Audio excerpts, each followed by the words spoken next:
നമസ്കാരം. ഏറെ പ്രതീക്ഷയോടെയാണ് ഏപ്രിൽ 10 ഞാൻ തിയേറ്ററിലേക്ക് പോയത്.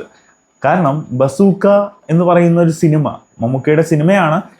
അതിലെന്താണ് ഇത്ര പ്രതീക്ഷിക്കാനുള്ളതെന്ന് ചോദിച്ചു കഴിഞ്ഞാൽ, ഒരു പുതുമുഖ സംവിധായകന്റെ സിനിമ കൂടിയാവുമ്പോൾ എന്തിന് പ്രതീക്ഷിക്കണം എന്നൊക്കെ ചോദിച്ചു കഴിഞ്ഞാൽ, സംവിധായകൻ ഒരു ഫാൻ ബോയ് ആണെന്നാണ് എനിക്കറിയാൻ കഴിഞ്ഞിട്ടുള്ളത്. അപ്പോൾ ഫാൻസിനെ തൃപ്തിപ്പെടുത്താനും സന്തോഷിപ്പിക്കാനുള്ള എല്ലാം ഇതിലുണ്ടായിരിക്കുമെന്ന് തോന്നി. അപ്പോൾ കാണാൻ വരുന്നവന് വളരെയധികം സന്തോഷത്തോടെ സിനിമ കഴിഞ്ഞ് ഇറങ്ങാൻ പറ്റുമെന്ന പ്രതീക്ഷ എനിക്കുണ്ടായിരുന്നു. അപ്പോൾ സ്വാഭാവികമായിട്ട് ഞാൻ ആ പ്രതീക്ഷ വെച്ച് തന്നെയാണ് സിനിമയ്ക്ക് കയറിയത്. വലിയ പ്രൊമോഷനും കാര്യങ്ങളൊന്നും നമ്മൾ കണ്ടില്ല. പക്ഷെ എൻ്റെ മനസ്സിൽ ഓക്കെ, ഇത് കയറി കൊളുത്തും എന്നൊരു പ്രതീക്ഷയിൽ തന്നെയാണ് ഞാൻ പോയത്. ഇതൊരു ഗെയിം ത്രില്ലർ വിഭാഗത്തിലുള്ള സിനിമയാണ്. ഇത് മലയാളത്തിൽ എനിക്ക് തോന്നുന്നു അങ്ങനെ ഒരു സിനിമ ഇല്ല. അപ്പോൾ ഒരു ത്രില്ലർ ആണെങ്കിലും അതിലൊരു ആക്ഷനും കൂടി ഉണ്ട് എന്നത് ഒരു പ്ലസ് പോയിന്റ് ആണ്. അപ്പോൾ സ്വാഭാവികമായിട്ടും തിയേറ്ററിൽ ഈ ഒരു വേനൽക്കാലത്ത് ആഘോഷിക്കാൻ പറ്റിയൊരു സിനിമയാവും എന്ന പ്രതീക്ഷയോടെ തന്നെ സിനിമയ്ക്ക് കയറി.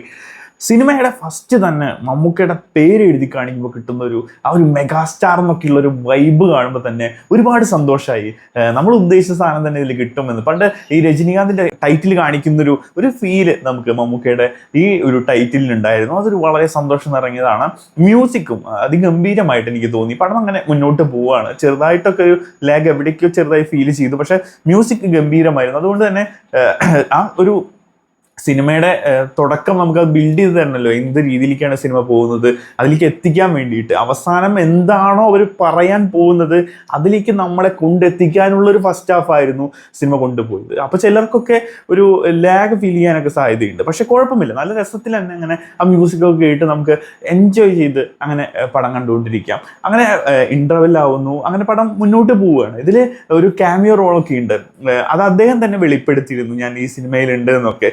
നമ്മുടെ സിനിമാ തിയേറ്ററുകളിൽ സിനിമയുടെ റിവ്യൂ എന്ന് പലതും പറയുന്ന നമ്മുടെ ആറാട്ടണ്ണൻ, അദ്ദേഹം ഈ സിനിമയുടെ ഒരു ഭാഗമായിട്ട് കാണാൻ കഴിയും. അപ്പൊ അദ്ദേഹത്തിന്റെ ഒരു ക്യാമിയോ റോളൊക്കെ നല്ല രസമായിരുന്നു. കുറെ ചിരിയൊക്കെ തിയേറ്ററിൽ ഉണ്ടായിരുന്നു.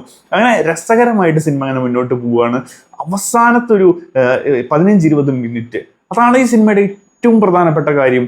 അതിഗംഭീരമായിരുന്നു. അത് സൂപ്പറായി എന്ന് തന്നെ പറയാം. അപ്പോൾ പടം രസമായിട്ട് നമുക്ക് കണ്ടവസാനിപ്പിച്ച് ഒരു സന്തോഷത്തോടെ നിറഞ്ഞ മനസ്സോടുകൂടി നമുക്ക് സിനിമ കഴിഞ്ഞ് ഇറങ്ങാനായിട്ട് എൻ്റെ ഒരു അഭിപ്രായമാണ്, ഞാൻ പറയുന്നത് പേഴ്സണൽ ഒപ്പീനിയനാണ്. ഇത് പലർക്കും നമുക്ക് സിനിമ എന്ന് പറഞ്ഞു കഴിഞ്ഞാൽ നമുക്ക് കൃത്യമായിട്ട് ഒരു ഉത്തരം അങ്ങനെ പറയാൻ പറ്റില്ല. അതായത് ഒരു ആർട്ടാണ്, അല്ലാതെ ഇപ്പോൾ ഒരു മാത്സ് പോലെ സയൻസ് അല്ലത്. അതായത് 1+1=2 എന്ന് പറയുന്ന പോലെ നമുക്ക് ഇതാണ് ഇതിൻ്റെ ഉത്തരം എന്ന് പറയാൻ പറ്റില്ല. അത് ഓരോരുത്തരുടെ ആ സമയത്തുള്ള ഇമോഷൻ, മാനസികാവസ്ഥ, എങ്ങനെയാണ് സിനിമയ്ക്ക് വരുന്നത്, കൂടുതലുള്ള ആൾക്കാരുടെ വർത്തമാനം, അവരുമായിട്ട് ഇരുന്ന് കാണുമ്പോഴുള്ള രീതി, അവർ പറയുന്ന ചളികൾ, അല്ലെങ്കിൽ അവർ പറയുന്ന വർത്തമാനം, ആ ഒരു കാര്യങ്ങളൊക്കെ സിനിമയെ ബന്ധിപ്പിക്കുന്നുണ്ട്. ഒപ്പം തന്നെ നമുക്ക് ഏത് വിഭാഗത്തോടാണ് ഇഷ്ടം, ചിലർക്ക് ചില നടന്മാരെ ഇഷ്ടപ്പെടില്ല. അങ്ങനെ പല കാരണങ്ങൾ കൊണ്ട് ഒരാൾക്ക് സിനിമ ഇഷ്ടപ്പെടാതിരിക്കാം, ഒരാൾക്ക് സിനിമ ഇഷ്ടപ്പെടാം. അപ്പോൾ ചിലപ്പോൾ ഒരു 100 പേരെടുത്താൽ അതിൽ 90 പേർക്ക് ഒരു സിനിമ ഇഷ്ടപ്പെട്ടു, 10 പേർക്ക് ഇഷ്ടപ്പെട്ടില്ല. അപ്പോൾ 90 പേരുടെ അഭിപ്രായത്തിനാണ് അവിടെ പ്രാധാന്യം കൊടുക്കുക.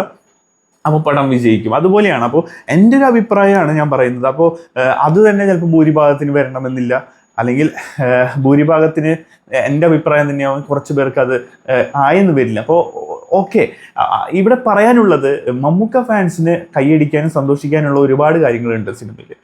ഒരു നോർമൽ ഒരു സിനിമ ആസ്വദിക്കാനായിട്ട് നമുക്ക് പറ്റുന്നൊരു സിനിമ തന്നെയാണ്.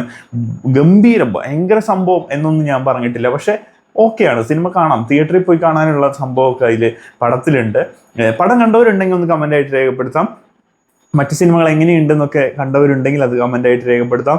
മിക്കവാറും വിഷുവിന് എനിക്ക് തോന്നുന്നു ഒരു 50 കോടി സിനിമയായിട്ട് ബസൂക്ക ഉണ്ടാവുമെന്ന് തന്നെ പ്രതീക്ഷിക്കാം.